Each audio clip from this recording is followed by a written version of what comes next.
not to trip, not to stub his toe. He stood naked at the window, working the old shutter's apparatus until he found the groove, the satisfying click as the whole thing came unlocked. He grasped one shutter in each hand and gently pushed the large panels apart until fully spread, wide open. A familiar physical phrasing, the softest touch of fingertips, as if asking permission. Exactly what Ariel has always wanted most. Exactly what she had gotten least. Until now. Ariel hears something out there, beyond the morning disarrayed bedroom. "John?" No answer. She walks tentatively toward the ghost of the sound, then stops short at the suite's door, aware that she's wearing nothing but a t-shirt. She glances down to see how much it covers. Not quite enough. She hears the same noise again. It's definitely from out there, just on the far side of the door. "John?" "Disculpi."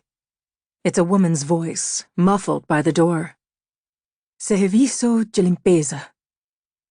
Ariel peers through the peephole. A chambermaid, organizing her cart. "Disculpi," she repeats. Ariel turns away from the door.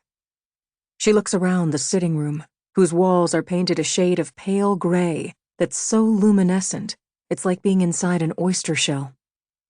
Her eyes fall upon last night's nightcap glasses, the sofa pillows strewn on the floor, the kicked-off shoes.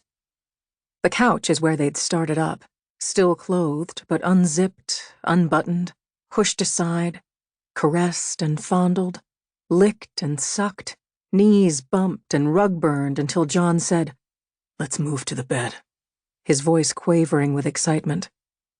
Ariel couldn't even speak. She checks her phone. Nothing. No notification, no alert, just the locked home screen photo of a little boy hugging two big dogs, a picture that's 4 years old but so perfect that Ariel can't bear to replace it with something newer, but not as ideal. It's still 2:30 in the morning on the East Coast, where nearly everyone she knows lives. Ariel hasn't even received any fresh spam. She launches the app that tracks her family's devices, her son's cell, her husband's, her own. The data takes a long time to load, to locate the disparate geopositions. The first bubble that appears is her own, AP, right here in the center of Lisbon. Then her son's, GP, exactly where he belongs in the middle of the night, 4,000 miles away, asleep, no doubt, with at least one of the dogs, Scotch, in his bed. Probably Malamar, too. The dogs are very loyal to George and vice versa. The narrow bed can get awfully crowded, a pile of smelly mammals, all of them pressed up against one another, dreaming. The app still hasn't found John, his JW icon, locating, but then surrenders, admits failure. Location not available, in the passive voice, as if she should blame it on the device, or the person, or the vagaries of the ether, anything except the app itself. Even apps don't want to accept blame. Ariel has been awake for 3 minutes. When she left her first husband nearly 15 years ago, Ariel left behind everything else, too. She emptied her life completely and started from scratch, filling her new existence one piece at a time. A new old house in a quiet new place, a new baby, a new crazy dog and then a crazier second dog, a new hairstyle and wardrobe, a new career in a new field, new friends and hobbies, a new way of holding herself, of interacting with the world and inviting the world to interact with her.